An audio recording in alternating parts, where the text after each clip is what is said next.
El día de hoy vamos a entrar en uno de los textos más hermosos que podemos meditar y que quizá todos los días lo utilizamos sin darle todo el sentido y la profundidad que tiene este texto de Mateo 6, 7, 15, que es la oración del Padre Nuestro. Vamos a hacer una corta meditación sobre este texto. Bienvenidos a Meditaciones Peregrinas, Mateo 6, 7, 15. Mateo 6, 7, 15.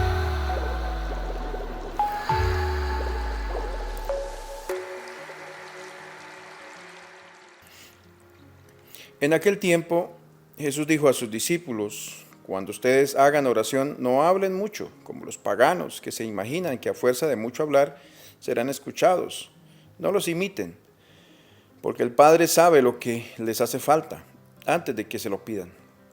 Ustedes pues oren así: Padre nuestro, que estás en el cielo, santificado sea tu nombre. Venga tu reino, hágase tu voluntad en la tierra como en el cielo. Danos hoy nuestro pan de cada día, perdona nuestras ofensas, como también nosotros perdonamos a los que nos ofenden. No nos dejes caer en tentación y líbranos del mal. Si ustedes perdonan las faltas de los hombres, también a ustedes les perdonará el Padre Celestial. Pero si ustedes no perdonan a los hombres, tampoco el Padre Celestial les perdonará a ustedes sus faltas. Palabra del Señor. Gloria a ti, Señor Jesús. Seguimos en el ambiente del Sermón de las Montañas, en esta parte del capítulo 6. Ahora la invitación es a meditar y profundizar en este hermoso texto del Sermón de la Montaña de Mateo. El Sermón de la Montaña es una manera como San Mateo recogió muchos de los aspectos de las enseñanzas de Jesús. Y en este específico, donde está el Padre Nuestro, algunos aspectos importantes sobre la oración, cosas que Jesús predicó en muchos momentos y que lo que hace el evangelista es recogerlos en este momento. Y empieza diciéndolo así: cuando reces, retírate a tu cuarto. Existen dos maneras como nosotros debemos aprender a orar. Una que es la oración comunitaria y otra que es la oración personal. La oración comunitaria es aquella que hacemos como pueblo de Dios, como pueblo de fe. Cuando nos reunimos a la oración, cuando rezamos en conjunto el Santo Rosario, por ejemplo, cuando vamos a la misa, estas oraciones litúrgicas. Este es uno de los aspectos que espera el Señor que nosotros vivamos o que la Iglesia nos ha enseñado. Pero el segundo es el que está resaltando hoy el evangelista, que nos dice de una oración que debes hacer a puerta cerrada. Es la oración personal. Una oración para ese Dios que está ahí, ¿sí? Una oración que es tu encuentro personal con el Señor.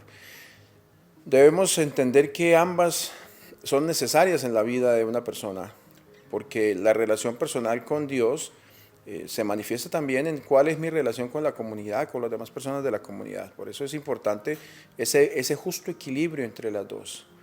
La plegaria personal es un símbolo de sinceridad y la plegaria comunitaria es un signo de ese relacionarme con los demás, con la familia, con la comunidad. La persona debe aprender a hacer esta doble oración, la oración a solas y la oración comunitaria. Ambas son importantes. ¿Por qué? Que la oración a solas muestra realmente ese sentido en el cual yo me conecto con Dios. Porque fácilmente uno en la oración comunitaria puede mostrarse para que lo vean. Uy, este sí va a misa, este sí hace oración, mírelo, mírelo. Mientras la oración privada es esa oración sincera, esa manera sincera como uno se conecta con el Señor, ¿verdad? Tiene que entenderse que ambas tienen un valor fundamental en la vida del cristiano. Debemos aprender a no juzgar a los demás, pero igual de la misma manera también a tener en nuestra vida una justa cercanía con el Señor a través de esa oración que nadie ve. Es muy común que juzguemos, por ejemplo, a las personas que no vemos en la iglesia nunca o que vemos en la iglesia muy pocas veces, no muy a menudo. y los juzgamos, es que este es como medio ateo o lo que sea, pero nosotros no entendemos hasta dónde tantas de esas personas tienen sus prácticas de oración privada que son respetables y que son muy importantes porque es parte de lo que el Señor nos enseñó.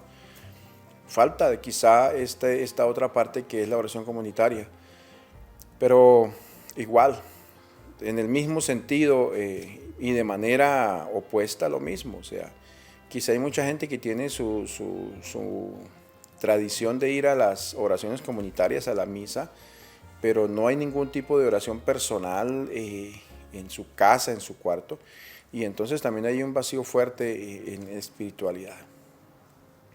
Nos dice después que no debemos hacerlo con palabrerías como los paganos que creen que por hablar mucho se les hará mucho caso.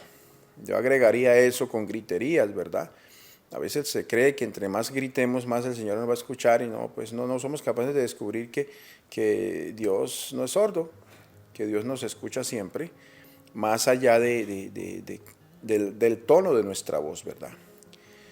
La oración personal nos debe mover de hacerla con sinceridad y a descubrir que pues no es necesaria tanta palabrería a la hora de orar, sino esa cercanía con el Señor. A veces cuando estoy ofreciendo la oración del Santo Rosario, que generalmente lo hago solo, que es mi oración personal, me distraigo un poco, me desconecto un poco de mi oración, pero quizá en esos momentos también llega esa pregunta, bueno, ¿realmente estás conectado con el Señor? ¿Realmente vale la pena que hagas un rosario perdido?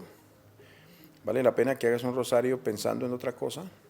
Entonces allí es donde empieza uno a encontrar, bueno, hay que solucionar esto, y la solución no sería no rezar el rosario entonces, sino hacerlo bien, ¿verdad? Desconectarme completamente de lo demás y tratar de poner toda mi vida en ese momento de oración, ese momento de encuentro con Dios y con la Santísima Virgen. Como el Señor que nos enseña que nuestra oración no solamente sea para repetir palabras, sino que sea una plegaria en la cual yo verdaderamente me entregue a ese amor de Dios, a esa confianza plena en el Señor que guía y acompaña mis pasos. Después el texto bíblico nos habla de perdonar las culpas de los demás como nuestro Padre Dios nos perdona, ¿verdad? Jesús tiene esa insistencia hacia nosotros de la necesidad de verdad tener esa capacidad de que nuestra vida sea una vida sincera y una vida en la cual aprendamos también a perdonar las faltas de los demás. ¿Cuántas veces no pedimos perdón a Dios y cuántas no son nuestras fallas diarias? Quizá todos los días nos equivocamos, estamos luchando contra un pecado, pero a veces no somos capaces de tener un poquito de misericordia con el hermano que se equivoca. De eso es que nos quiere hablar el Señor, y es allí cuando entonces nos regala ese hermoso texto del Padre Nuestro. Santa Teresa decía que bastaban a menudo estas dos palabras para hacer una larga oración: Padre Nuestro. Un Dios Padre, un Dios de amor, un Dios que ama. Ese paternoster, como se le conocía en latín, o nosotros mismos lo decimos Padre Nuestro en español, o Our Father en inglés. Esas dos palabras que conforman todo un sentido de una oración, el solo hecho de querer uno entrar a profundizar y a solazarse y a gozarse en esas dos palabras, eso ya sería casi que suficiente oración, ¿verdad? Pero igual, invitados a que meditemos en este día de manera especial, apreciado pueblo de fe, la oración del Padre Nuestro, sea que la hagamos en el Santo Rosario, sea que la hagamos si vamos a misa o en las oraciones del día. Démosle espacio a que la oración de verdad toque nuestro corazón, nuestra mente, nuestra vida, y descubramos ese Padre que es de todos, que nos ama y que está dispuesto a darnos lo necesario.